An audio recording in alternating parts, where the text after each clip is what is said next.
Many years have passed since a fellowship of light battled the shadow creature at the Grey Havens. Now the heroes find themselves in an unknown land where they discover a man in black is wreaking havoc. Undeath follows him wherever he goes, and long-forgotten legends rise again, having been possessed by his evil. Join the players of this Dungeons & Dragons campaign as they attempt to stop the man in black as he collects artifacts both on and off the Lonely Isle. Welcome to Tol-Erisia in Part 2 of the Inglorion Bastards trilogy, Rise of the Mormagir. So put yourself in sort of the marching orders entering this place. So you do see some smoke coming up on this side of the map. Doesn't look like there's a fire. In fact, quite the opposite. When you arrive, don't go into any other rooms yet, but you can go into that main foyer there. You see ice. There are big ice slides outside coming out windows. When you enter the foyer, the ground is covered in ice. It's just brutally cold in here. And Okran, you can tell them that this is not normal. This is not normal. No, this is not normal at all. Normally it's very warm and nice, and there's pretty women everywhere. And and you guys see a dead body in front of you, like right in front of you. That's like partially frozen in the floor. You see one off to the left in the room to the left of you. So you're not sure what's going on here, but definitely cold. In fact, let me see here. Yeah, so it's not so cold that you would have disadvantage or take damage or anything. But so you're here. It's quiet, and then let's say you just kind of walk in. Someone steps on some ice. It cracks. You hear a roar. Just this loud, shrieking roar coming from somewhere in this place. It's echoing off of all the walls, and you hear some what you think it might be fluttering. Bye-bye. All right. Can I cast this? Your magic and offering by all kinds of cards. Sure. All right. But can I just ask you, what is in this house? What creatures are in this house? I'll quantify that question. You feel a deep cold that you haven't felt since the caverns of Moria. But it's even colder. But it's definitely like a shadow type thing. That doesn't really give you anything specifically. That doesn't help, does it? Well, it does say it can be a short phrase, a cryptic rhyme, or an omen. Yeah, let's see. I'm going to give you something a little more. Well, I can't really give you more. You've never seen anything like this. So I can tell you sense the shadow here, presently, or elements of the shadow, I should say. You hear the roar of a fire where you saw the smoke from outside. So somewhere over here, you still hear the roar of a fire. The dwarf in the group, Burin, you would know the sound. It's a forge. Forge of war. There's no forges here. Okay. Can I, let's see. Yeah. I am invisible, but I also want to know if I can do a flight. Because I might go look at it from the outside. Because invisibility doesn't require, I'm just looking at it, concentration up to 1 hour. So yeah, and then flight requires concentration. So I can't do the two. So I'm going to go have a look. All right. I need you to do a stealth check with disadvantage because of all the ice on the floor. All right. So 11. Let me see here. Kind of slippery. Yeah, well, and it's cracking and all kinds of shit. All right, so let me see. Let me do something's fucked up. I gotta refresh this. I'll be right back.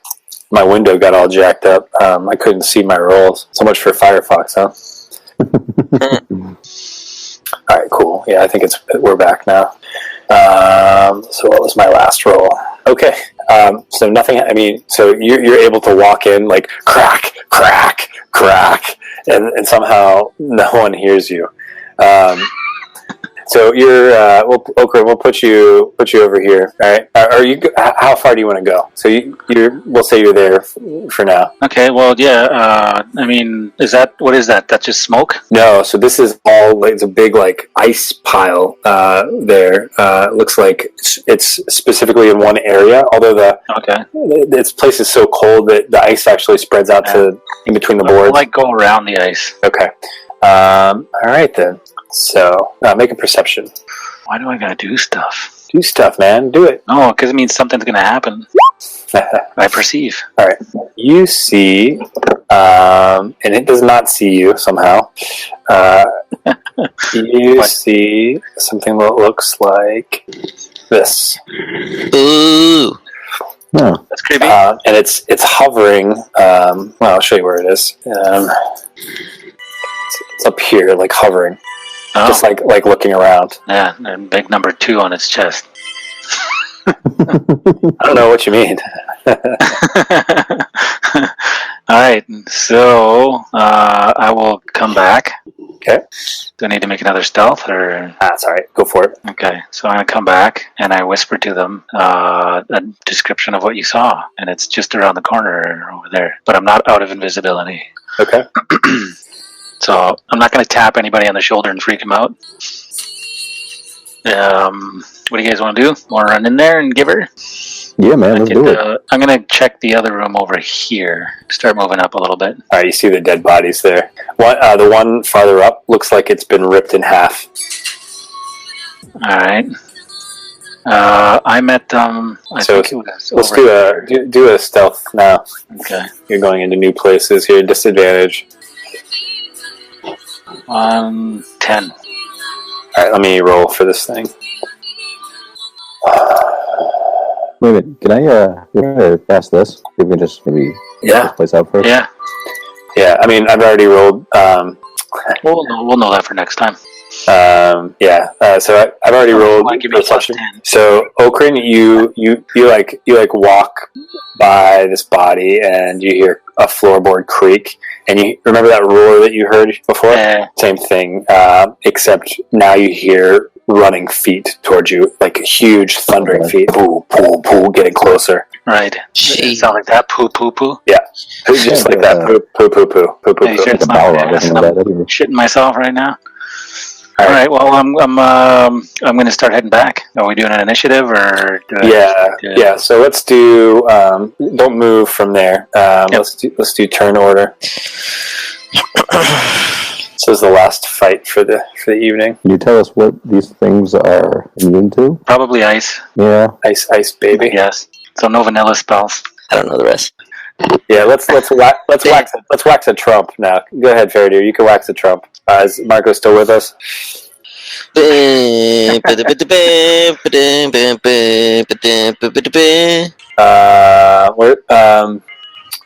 No, you don't see anything right now.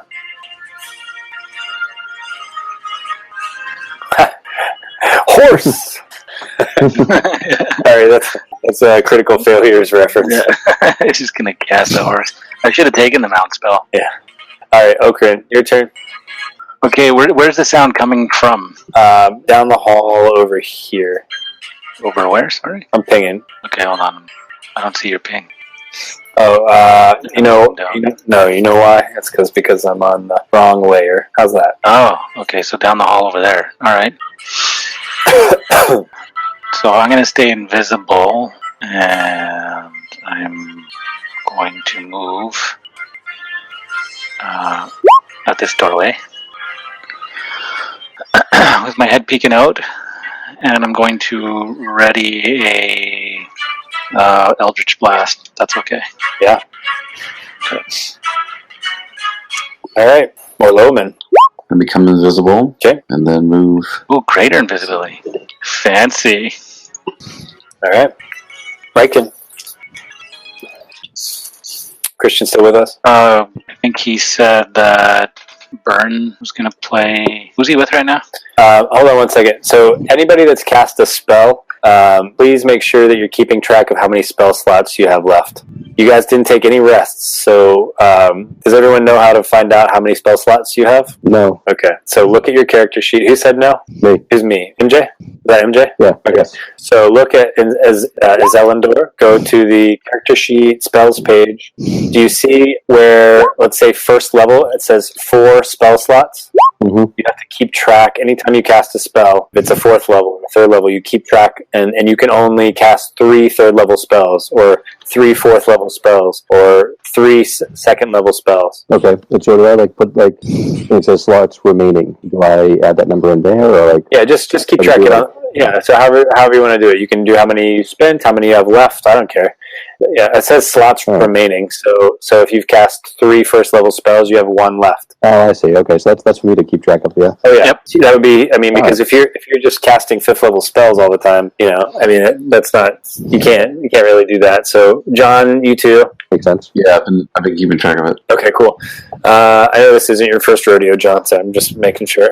So Christian said he just got back. So you guys entered. You saw a bunch of ice in this place in Kortirion, big stone building built in almost like in a tree, kind of. It's a big tower on a hill. But the trees are basically like a part of this architecture. And you came inside, and someone stepped on a board, and it creaked, and they heard a roar and footsteps just like pounding towards them, like in a run. So it's your turn, Christian, for Riken. All right, are you raging?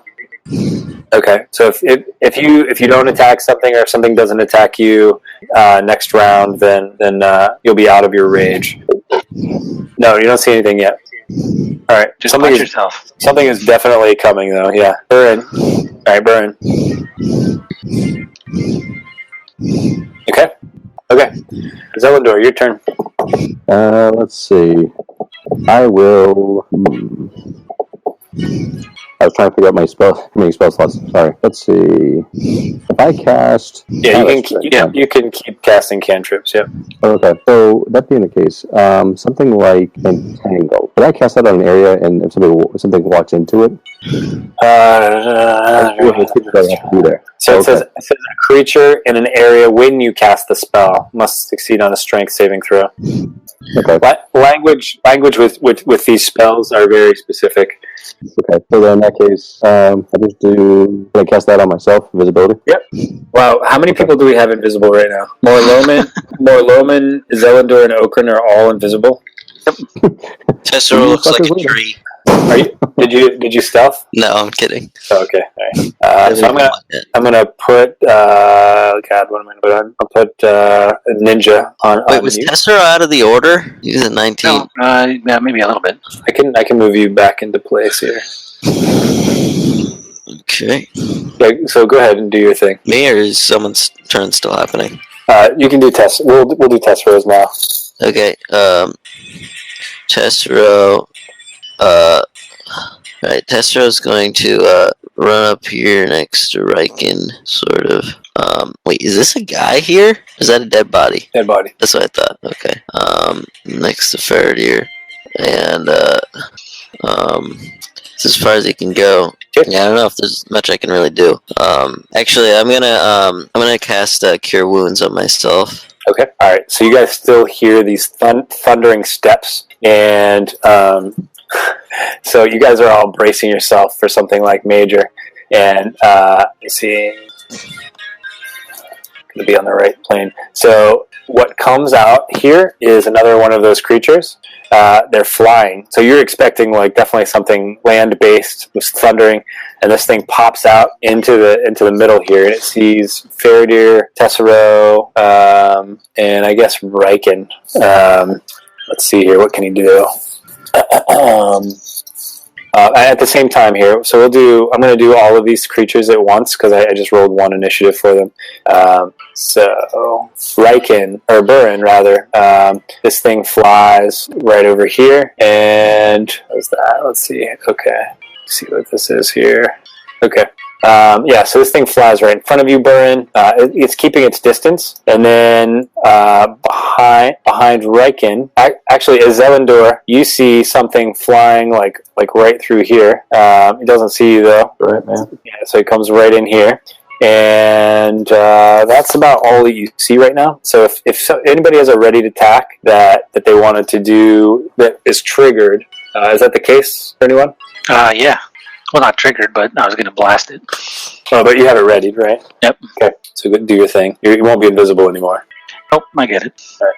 What did you do? I'm doing Eldritch Blasts, 2 beams. Okay. 1, 2.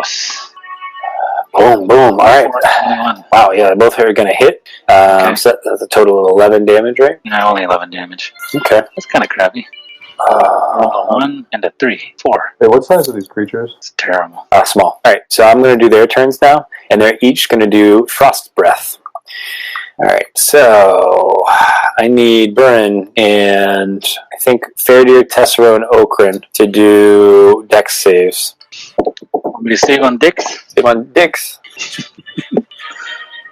Oh, no, saves. So, Burin, you take 9 damage, half of that at least. Brutal. Damn it. Alright, yeah, and then everybody takes 9 cold damage. Wait, hold on, I didn't do it yet.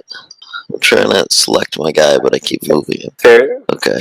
Fairdeer passes. And, you know what? Riken's in this too, because there's one behind you. So, Riken, go ahead and Morloman's invisible. Alright, so Tessero passes. So the one behind, right? Oh, jeez. So you take 9 cold damage, and Morloman, you also are going to have to do a save. He can't see you, but you're within the cone. It was a dex save? Yeah, so...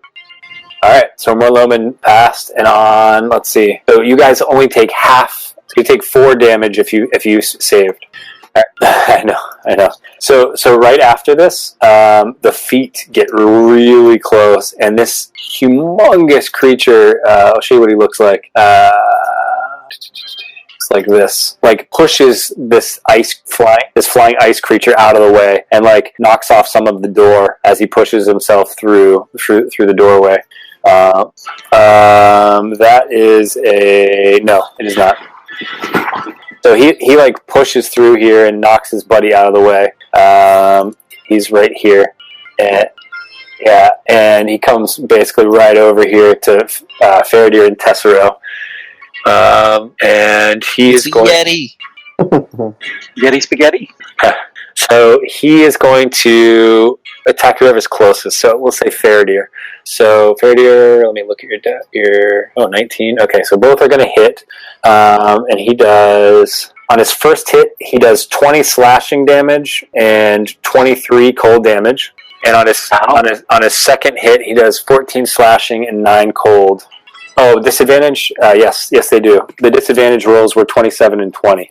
So you probably want a total. Let me give you a total damage. So that's 20, 43, and 52, 60, 66 damage. I turn into an ape again here. So you guys see this thing flying, and it basically just attacks the first thing it sees, and just like pummels Fairdeer. I'm so glad I didn't go into that room. Jared, I'm going to react to that number 3 that injured me with that. It was actually number 2. Number 2 it was the one in front of Riken. He sprayed you. He didn't know you were there, but it hit you anyway. Yeah. So Fairdeer took a nasty shot, and he's pointing out that it was 2/3 of his health. All right. So did you do a reaction yet, John? I did. I already rolled it. Oh, where? It was right before the last chat. There's a 12 fire. Oh, okay. Hellish Rebuke. Got it. Oh, wow. Okay. All right. So let me see here. When did you hit that? When did you hit him with that? Was that before his turn? It was right before the big guy came in. Okay. It was after I got damage from him. So on his next turn, he's going to have disadvantage because you hit him with fire damage. Oh no! You hit the flying creature, didn't you? Yeah, because he's the one who injured me. Oh, okay. All right. I'm catching up. All right. So it's I think it's Fairdeer's turn now, right? We're at the top of the order. Some of you guys, are you people that you didn't tell me you got a short rest? So so I'm assuming not. Are you doing that, John? Or it's not? Because I cast a fire spell, so I get flames around me. Does he take damage? Does anyone nearby take damage? Anyone within 5 feet takes 2 fire damage. Okay. And then All right. So that is pretty cool. Cool. Yeah. No, we didn't take a rest, Marco. No one told me they wanted to take a rest. So at this point, Morloman's visible, Okran's visible, Zelindor's still invisible. I'm gonna let you guys carry on this fight. Yeah, Zelindor's out of here. I'm gone. Yeah, so anybody that can heal, I recommend you guys break out some heals. Boy.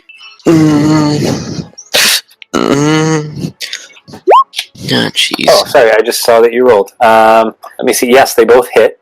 And oh wow, you have to do fire damage, so that's cool. So this guy will have disadvantage. I think I already told you that though. The next turn. So that's, what is that? 22 and 21. So 43 damage. All right, I made that change. All right, so you guys, Faradir gets pummeled into the ground, but he comes back and does a pretty good couple of hits on this creature, and this thing is like recoiling away from the fire. It lets out another ear-piercing shriek, though. All right, Okrin, it's your turn. Oh, he has a bonus action? Oh, sorry, Faradir has a bonus action, apparently. Okay. But go ahead and tell me what you want to do. We'll just do them both at the same time. Okay, so I am going to do... Yeah, cool. Good idea, Marco. So he took a second wind. He gets 18 hit points back, I think.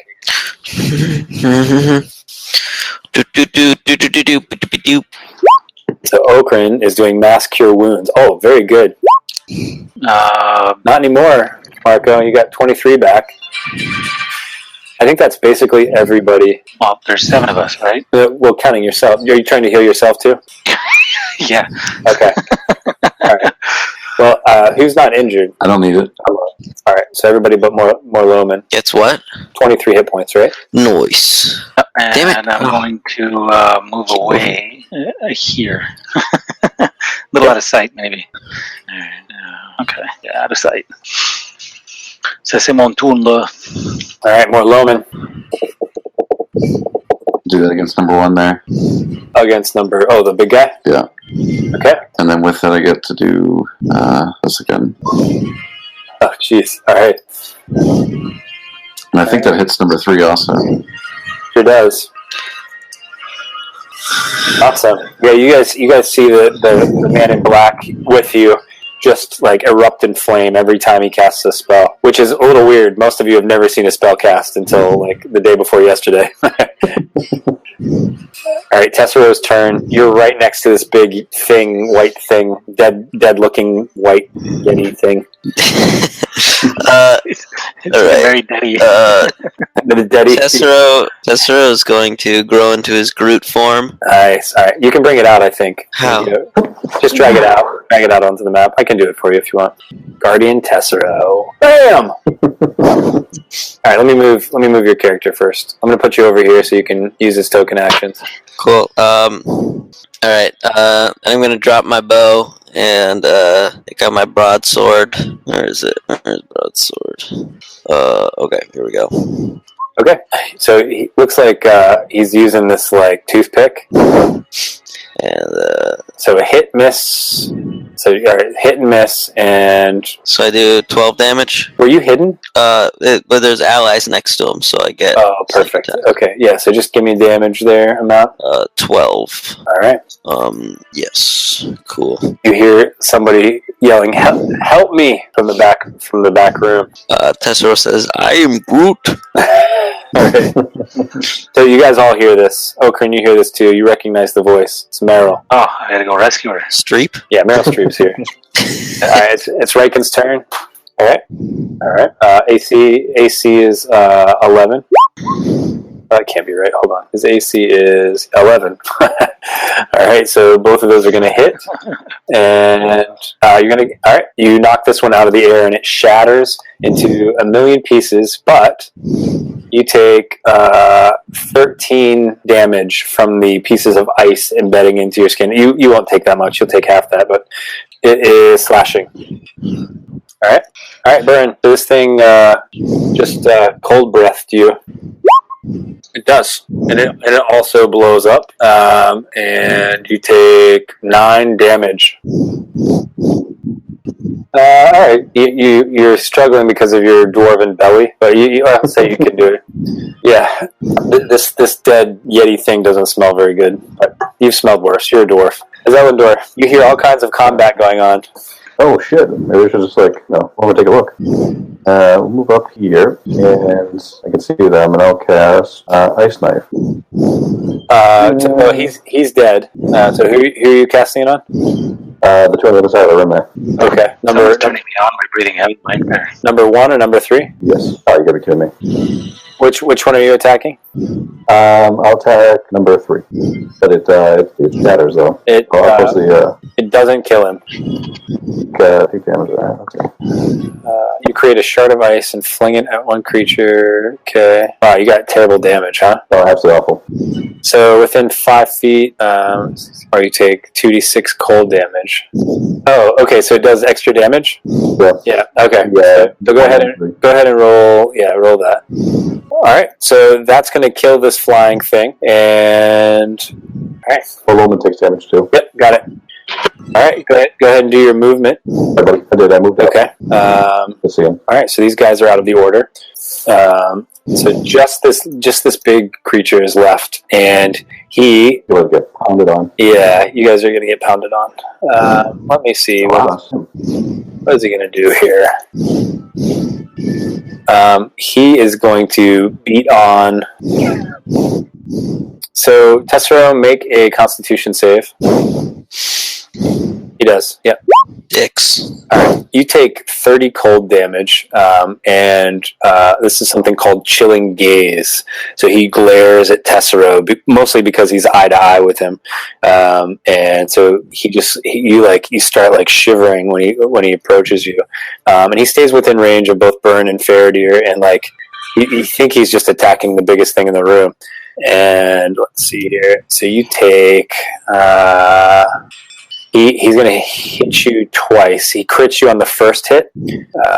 So you take... Oh, no, he doesn't crit you because he had disadvantage. But he still hits on both. So that is... Take 31 damage. Damn it. Alright. How much do you have left? I'm at 8 health. Alright. That was a pretty nasty round, though. Alright, Faradir. Oh, in addition to taking the 30 damage, sorry, I'm just reading this, you're also paralyzed for 1 minute. Damn it. Is that all? Yeah, that's all. That's cool. Does he get a save each round? Okay, by the way, yeah. All right, so Faradir just launches into this thing. So the second one's going to miss Anguirel. So you do 14 damage first time. All right. No, I said that it was AC 11 for the flying creatures. All right. So Faradir, you're still there. Okran, it's your turn. This thing is definitely bloodied. So Okay. you just hope Where it did doesn't. I hear the help coming from? You'd have to go through this room. It's back this way. You remember? Okay, so you remember it?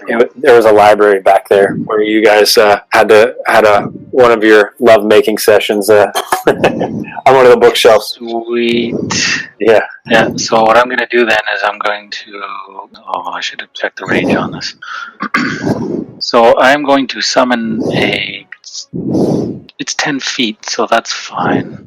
Let me see where... Oh, that's pretty big. You guys are all there. Okay, I'm not going to do that. I'm going to flame strike the shit out of it.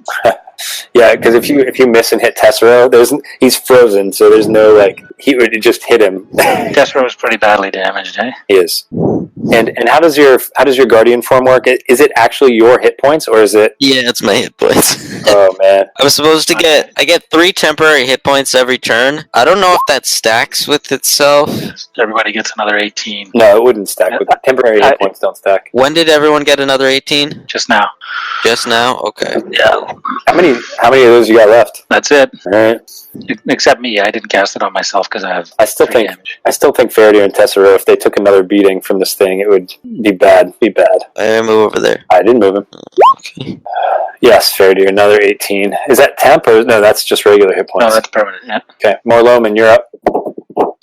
We all heal another 18? Just that one time. Yep. Okay. Just from the last one. We heal 18 and then get 18 temporary. No, you just heal 18. Okay, so not temporary hit points. No.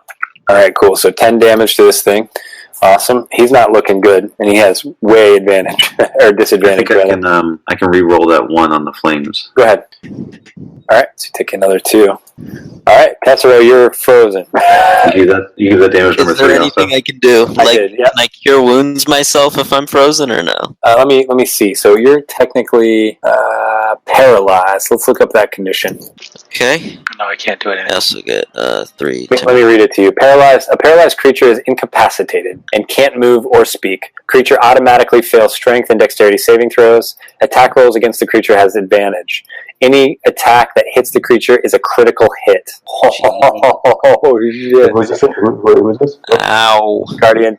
Yeah. Oh, shit. Oh, yeah. Did you say that paralyzed means incapacitated? Yes. Okay, then I am knocked out of my guardian form. Oh, really? Yeah, it lasts until I dismiss it or until I'm incapacitated. Okay.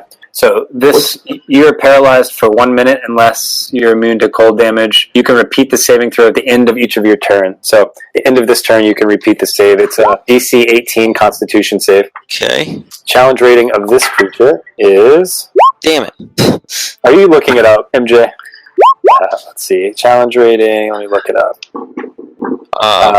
It's not going to be accurate because I beefed him up a little bit, but let's just say his challenge rating is greater than 9. Okay, so I turn back into regular Tessero. Okay, and you're still paralyzed. Yes. Okay, Riken.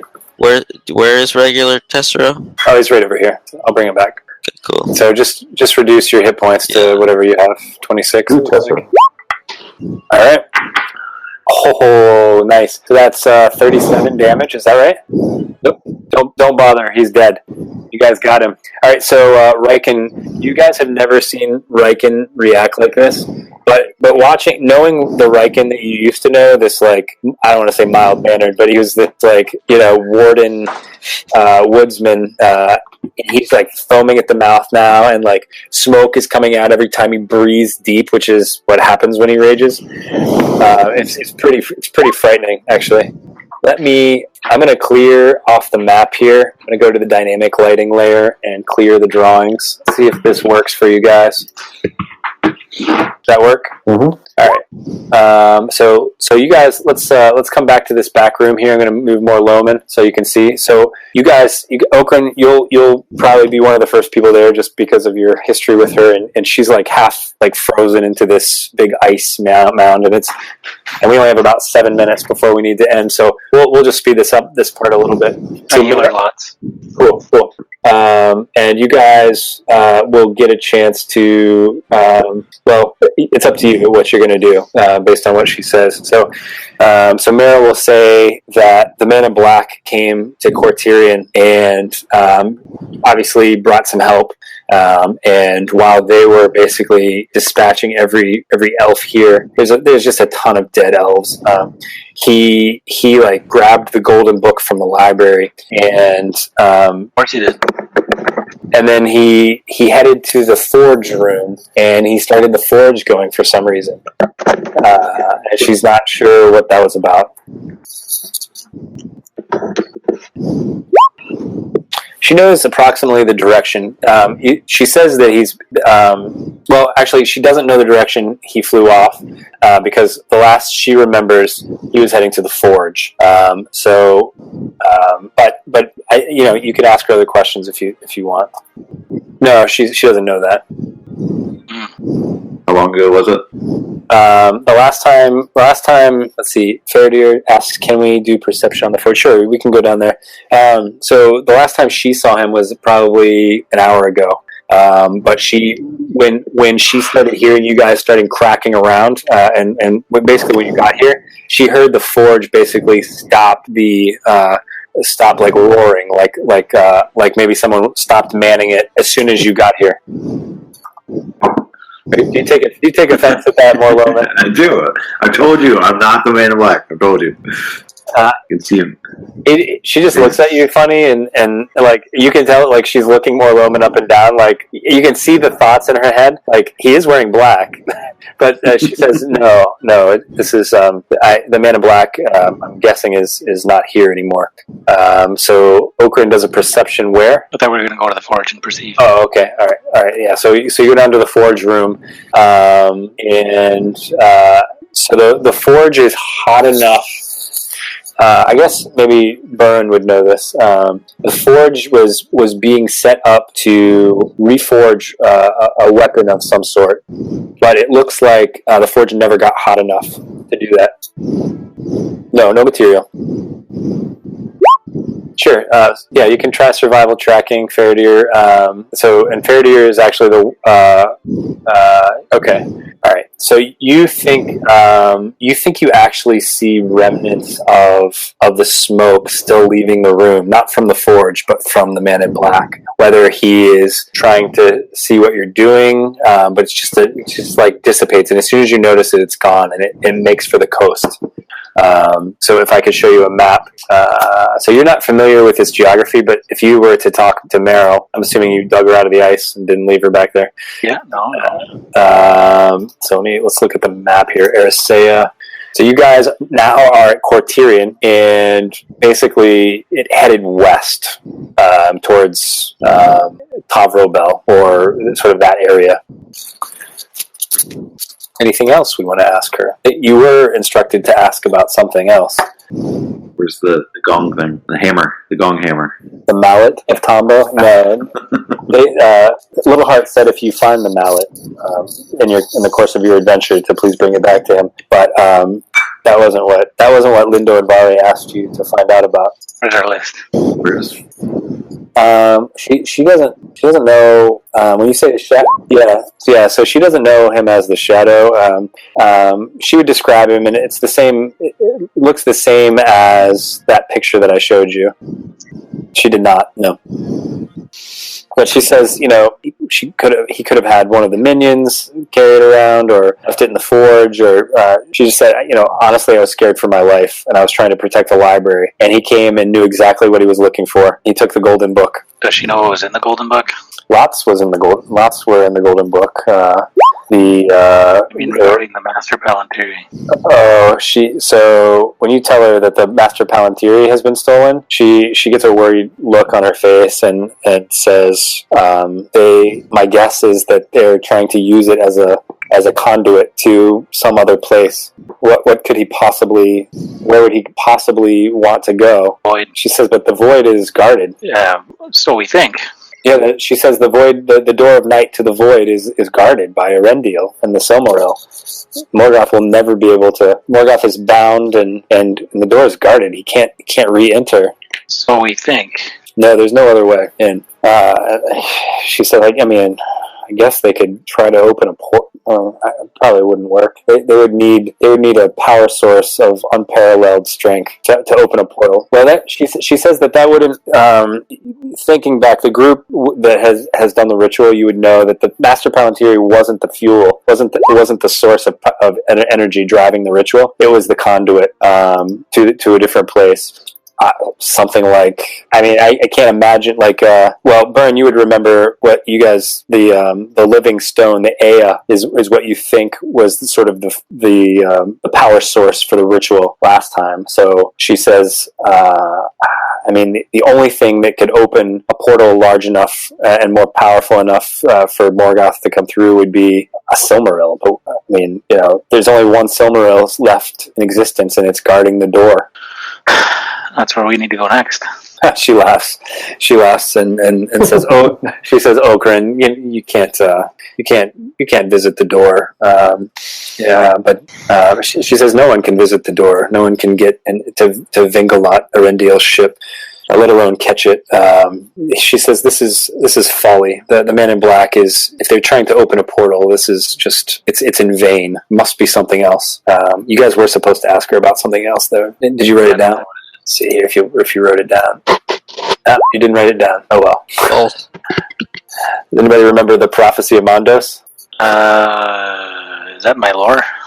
Probably, but the Second Prophecy? Yeah, the Second Prophecy of Mandos. Remember we talked about how they said you should talk to Meril about the Prophecy of Mandos. Let's see. All right. Just to speed this up, you guys aren't talking very much. So you would ask her about the Prophecy of Mandos, like Lindo. The Dagger thing. Does Marco have the Dagger? Is that why he said that? Let's see. I think Jake's gonna have it. So the lore card that looks like, Marco, Vic, MJ, and John both. Someone want to read that? Yeah, I get it right now. I've got it. The end battle referred to in the Prophecy of Mandos. When Melkor Morgoth will overcome the guard of the door of the night and return to the world of the void. Involves several Valar, Maiar, and children of the Iluvatar. doing battle with him. So when you ask her about what's that? Like, Melkor was ages ago, right? I mean, not... Melkor's gone. And so, if it's a prophecy, right, this is the end of the Samwells, right? But she also prophesized. But I guess I'm just getting confused with the timeline. How can this be even a prophecy of something that it's already passed?